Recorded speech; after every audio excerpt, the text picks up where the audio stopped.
Well, we seem to be having some problems late with computers and whatnot. That's no excuse for me not being here.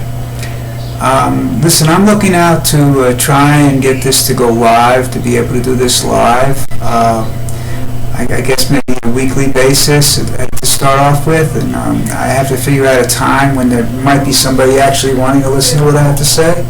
So, hang in there, and I'll let you know what's going on. Right now, I'm again once more truly amazed that people allow the Trumpster to stay in office.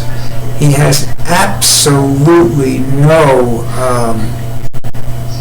empathy or sense of what's going on. I talk to people. I live in Colombia, South America, Medellin area, and I talk to people down here who aren't American citizens, who are Colombians. They have a great command of the English language, of course, so it makes our conversations easy. They're really nice people, which is why I'm still here.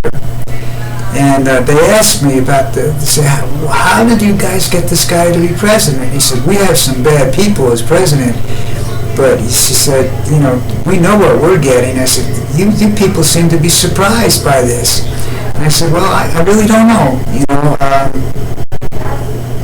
I think there was a demand for change. People got tired of sitting there and watching Washington, D.C. do nothing.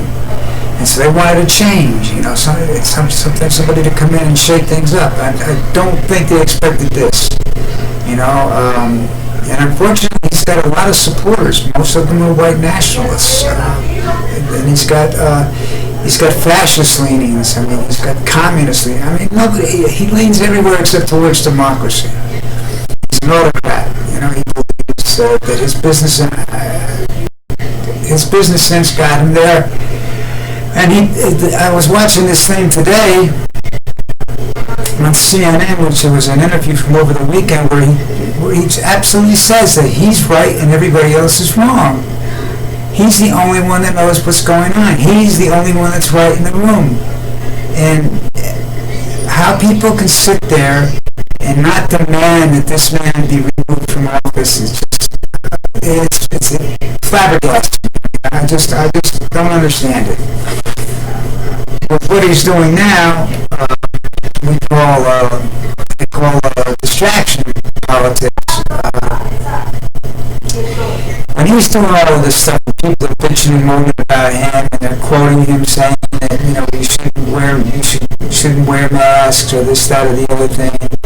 He turns around and he signs a proclamation that just takes away some EPA thing, or he's trying to go and dismantle Obamacare, or it's called the Affordable Care Act, without putting anything in its place. Just to create chaos. He loves chaos. Chaos makes him money.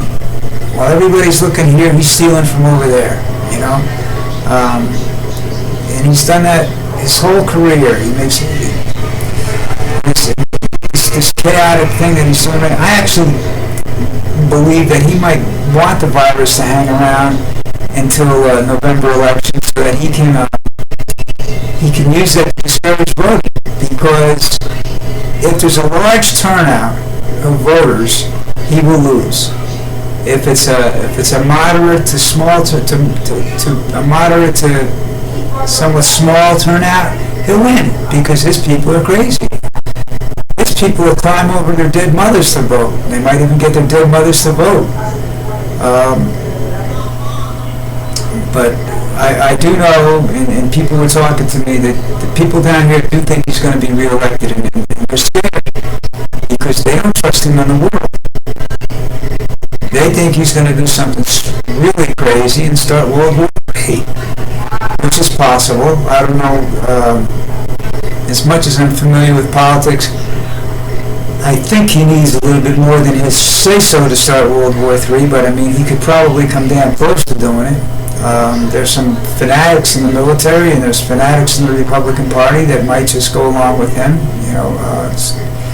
but I don't see how the military. I don't even know why the military is backing him. He did nothing when the bounties when it was announced that Russia was paying bounties to the Taliban for American and British soldiers. He did nothing. He did it in Britain. So I mean, I don't know what the deal with that is either. It's supposedly a fact. I just don't understand why everybody's standing around with their thumb up their ass about it. I mean, I can't understand. I mean, I'm an old man. You know, I'm not that well educated. I think I'm smart sometimes. That gets me in trouble too. But I can't understand how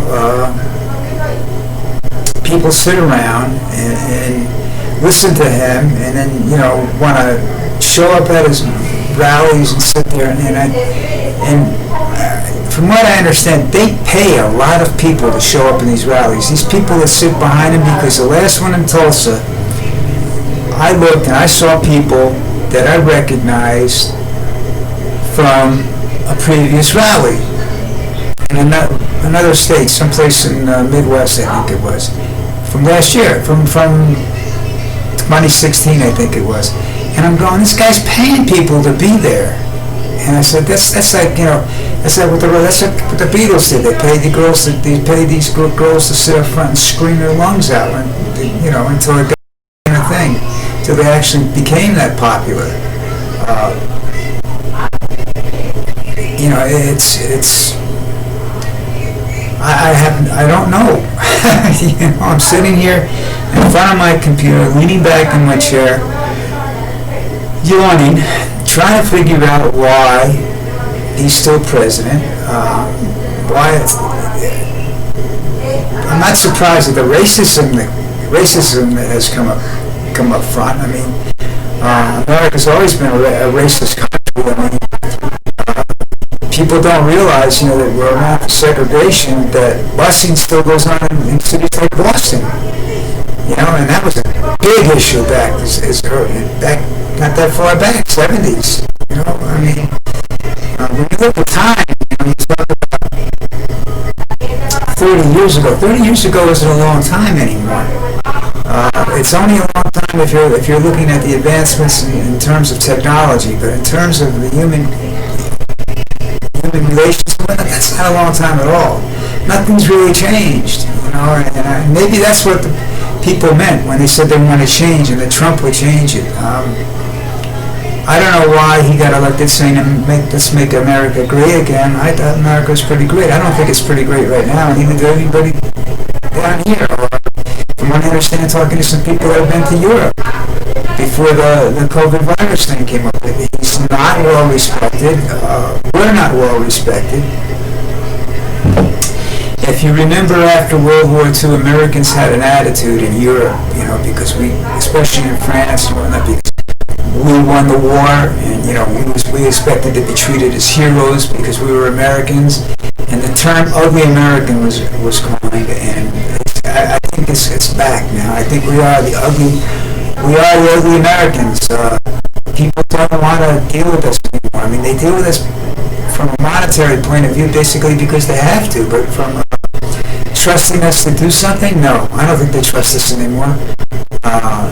You can see that there's a big fight going on, a big discussion going on in England and in France and in Germany as who's going to really take over the leadership role. Is it strictly a monetary thing where, you know, because we put up the money? If that's the case, then we were never respected. We bought our way into there, you know, and I'm not sure that's it. Look at Japan. Japan's, in terms of weapons, Japan's just contracted to build a weapon that's a fighter plane that's better than anything in the world, and that's Japan's doing that. You know. Which is great. One of the things I've always said about that particular aspect of things is we have the ballots. But we'll see, you know, I mean, I hope that he loses the election. I hope he goes peacefully into the abyss, you know. I don't think he'll be around for a while, yelling and screaming from the sidelines, you know. He'll probably push his son or his daughter to run for president. Um, I don't know whether that'll happen or not. They're both of them are completely unqualified for the job, but so is he. So we'll wait and see. Well, anyhow, like as I said at the beginning of this, I'm going to try and get around to where I can do this live. Maybe I can, with you people yelling at me while I'm doing it, typing me messages and stuff like that, maybe I can keep from wandering off topic a lot, okay? So anyhow, I'll let you know when that happens. In the meantime, stay safe, stay healthy, wear a mask.